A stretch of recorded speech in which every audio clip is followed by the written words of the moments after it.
ಎಟ್ಟಿ ಸಿಕ್ಕಿದರೆ ನಮಗೆಲ್ರಿಗೂ ನೆನಪಾಗೋದು ಒಂದೇ ಒಂದು ಪದಾರ್ಥ, ಅದು ಕಾಂಬಿನೇಷನ್ ಕರಿ. ನೋಡಿ, ಬಿಳಿ ಎಟ್ಟಿ ಸಿಕ್ಕಿದೆ ದೊಡ್ಡ ದೊಡ್ಡದು. ನಮ್ಮ ಮನೆಯಲ್ಲಿ ಎಲ್ಲರಿಗೂ ಇಷ್ಟ ಆಗುವಂಥ ಒಂದು ಪದಾರ್ಥ ಇದು ಕಾಂಬಿನೇಷನ್ ಆಗಿ.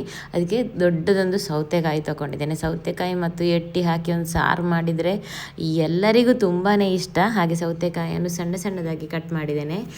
ಒಮ್ಮೊಮ್ಮೆ ದೊಡ್ಡದಾಗಿ ಕಟ್ ಮಾಡ್ತೇನೆ. ಇವತ್ತು ಎಟ್ಟಿ ದೊಡ್ಡದುಂಟಲ್ಲ, ಎಟ್ಟಿಯ ಸೈಜಿಗೆ ಸೌತೆಕಾಯಿ ಇರಲಿ ಅಂತ ಕಟ್ ಮಾಡಿದ್ದೇನೆ. ಆನಂತರ ಅದಕ್ಕೊಂದು ಟೊಮೆಟೊ, ಒಂದು ಅದ ಸೈಜದೊಂದು ಟೊಮೆಟೊ ಹಾಕ್ಕೊಂಡು ಒಂದು ಮೀಡಿಯಮ್ ಸೈಜದೊಂದು ಈರುಳ್ಳಿ ಕೂಡ ಹಾಕಿದ್ದೇನೆ. ಆನಂತರ ಇದಕ್ಕೆ ಈಗಲೇ ಬೇಯುವಾಗಲೇ ಉಪ್ಪು ಹಾಕ್ತೇನೆ, ಆವಾಗ ಸೌತೆಕಾಯಿ ಎಲ್ಲ ಎಳ್ಕೊಳ್ತದೆ. ಅದಕ್ಕೆ ಅಂತ ಸ್ವಲ್ಪ ನೀರು ಹಾಕ್ಕೊಂಡು ಇದನ್ನು ಬೇಯಲಿಕ್ಕಿಡುವ. ಸೌತೆಕಾಯಿ ಬೇಯುವಾಗ ಇದಕ್ಕೊಂದು ಮಸಾಲೆ ರೆಡಿ ಮಾಡಲಿಕ್ಕೆ. ಮಸಾಲೆಗೆ ಇಲ್ಲಿ ಒಂದು ಬಾಣಲೆಗೆ ಖಾರಕ್ಕನುಸಾರವಾಗಿ ಮೆಣಸು, ನಾನೊಂದು 5-6 ಉದ್ದ ಮೆಣಸು, ಅಷ್ಟೇ ಗಿಡ್ಡ ಮೆಣಸು ಕೂಡ ಹಾಕಿದ್ದೇನೆ. ಒಂದು ಅರ್ಧ ಸ್ಪೂನಷ್ಟು ಎಣ್ಣೆ ಹಾಕ್ಕೊಂಡು ಈ ಮೆಣಸು ಸ್ವಲ್ಪ ಬಿಸಿ ಆಗಬೇಕು. ತುಂಬ ಏನು ಫ್ರೈ ಆಗಬಾರ್ದು, ಕಲರ್ ಚೇಂಜ್ ಆಗ್ತದೆ. ಸ್ವಲ್ಪ ಬಿಸಿ ಆದ ನಂತರ ನಿಮಗೆ ಬೇಕಾದಷ್ಟು ಮೆಂತೆ ಹಾಕ್ಕೊಳ್ಳಿ. ನಾನೊಂದು ಇಲ್ಲಿ ಅರ್ಧ ಸ್ಪೂನಷ್ಟು ಮೆಂತೆ ಹಾಕಿದ್ದೇನೆ, ಸಣ್ಣ ಸ್ಪೂನಲ್ಲಿ.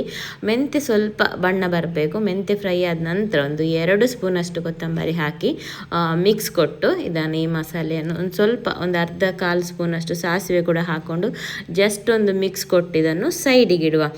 ಆನಂತರ ಅದೇ ಬಾಣಲೆಗೆ ಸ್ವಲ್ಪ ಎಣ್ಣೆ ಹಾಕ್ಕೊಂಡು ಒಂದು ದೊಡ್ಡ ಈರುಳ್ಳಿ, ಒಂದು ಅರ್ಧ ಈರುಳ್ಳಿ ಹಾಕ್ಕೊಂಡಿದ್ದೇನೆ. ಸ್ವಲ್ಪ ಕರಿಬೇವು ಕೂಡ ಹಾಕ್ಕೊಂಡು ಸ್ವಲ್ಪ ಇದರ ಪರಿಮಳ ಬಿಟ್ಟ ಮೇಲೆ, ಒಂದು ಒಳ್ಳೆ ಪರಿಮಳ ಬರ್ತದೆ ಇದು ಸ್ವಲ್ಪ ಫ್ರೈ ಆಗುವಾಗ.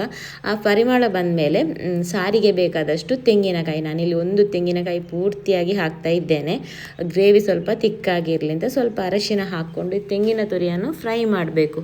ತುಂಬ ಫ್ರೈ ಆದರೆ ಗ್ರೈಂಡ್ ಆಗಲಿಕ್ಕೆ ಕಷ್ಟ ಆಗ್ತದೆ, ತುಂಬ ನೈಸಾಗಿ ಗ್ರೈಂಡ್ ಆಗೋದಿಲ್ಲ. ಒಂದು ಹದವಾಗಿ ಫ್ರೈ ಮಾಡಿದರೆ ಸಾಕು. ಸುಕ್ಕಕ್ಕೆಲ್ಲ ನಾವು ತುಂಬ ಡ್ರೈಯಾಗಿ ಫ್ರೈ ಮಾಡ್ತೇವೆ, ಆದರೆ ಸಾರು ಅಂತ ಮಾಡುವಾಗ ಅಷ್ಟು ಫ್ರೈ ಮಾಡಬಾರ್ದು. ನೋಡಿ, ಈ ರೀತಿ ಒಂದು ಒಳ್ಳೆ ಅರೋಮ ಬರುವಷ್ಟು ಫ್ರೈ ಮಾಡಿ ಅದನ್ನಿಟ್ಟು ಈ ಫ್ರೈ ಮಾಡಿಟ್ಟಂಥ ಮಸಾಲೆ ಎಲ್ಲ ಸೇರಿಸಿ ಒಂದು ಸ್ವಲ್ಪ ಹುಳಿ ಹಾಕಿದರೆ ಸಾಕು.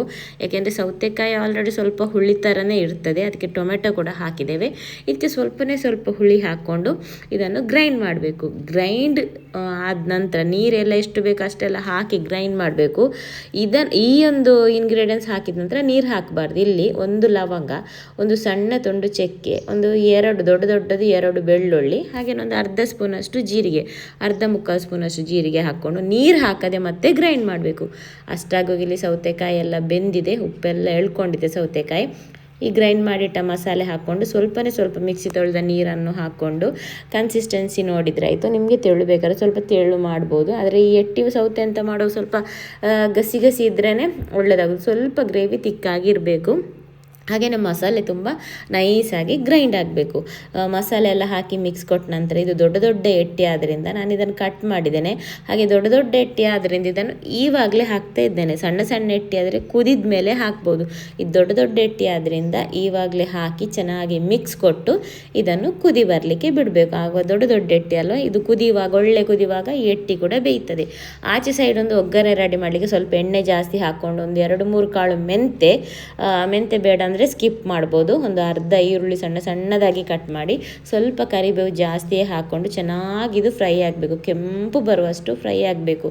ಆವಾಗ ಇಲ್ಲಿ ಮಸಾಲೆ ಒಳ್ಳೆ ಕುದಿತಿರ್ತದೆ. ಆನಂತರ ಈ ಈರುಳ್ಳಿ ಮತ್ತು ಕರಿಬೇವಿನ ಒಂದು ಒಗ್ಗರಣೆ ಹಾಕ್ಕೊಂಡು ಮಿಕ್ಸ್ ಕೊಟ್ಟು ಮುಚ್ಚಿ ಒಂದು 5-10 ನಿಮಿಷ ಹಾಗೇ ಬಿಟ್ಟು ಮತ್ತೆ ಅನ್ನಕ್ಕೆ ಹಾಕ್ಕೊಂಡು ಊಟ ಮಾಡಬೇಕು. ಸಖತ್ತಾಗಿರ್ತದೆ, ಒಳ್ಳೆ ಫ್ಲೇವರ್, ಒಳ್ಳೆ ರುಚಿ, ಒಳ್ಳೆ ಪರಿಮಳ ಕೂಡ ಬಂದಿರ್ತದೆ. ನೋಡಿ, ಎಟ್ಟಿ ಮತ್ತು ಸೌತೆಕಾಯಿ ಸಾರು ಇಷ್ಟು ಮಂದವಾಗಿದ್ದರೆ ತುಂಬಾ ಚೆನ್ನಾಗಾಗ್ತದೆ.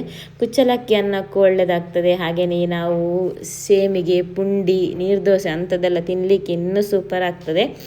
ಎಂತ ಬೇಕು ಅಂತಿಲ್ಲ, ಬರೇ ಇದರಲ್ಲಿ ಊಟ ಮಾಡ್ಬೋದು. ಆದರೂ ನಮಗೆ ಮಂಗಳೂರಿನವರಿಗೆ ಸ್ವಲ್ಪ ಸೈಡಲ್ಲೊಂದು ಮೀನಿದ್ರೇ ಊಟ ಕಂಪ್ಲೀಟ್ ಅಂತ ಅನಿಸೋದು. ಹಾಗಾಗಿ ಒಂದು ಬಂಗುಡೆ ಫ್ರೈ ಇದ್ದರೆ ಸಖತ್ತಾದೊಂದು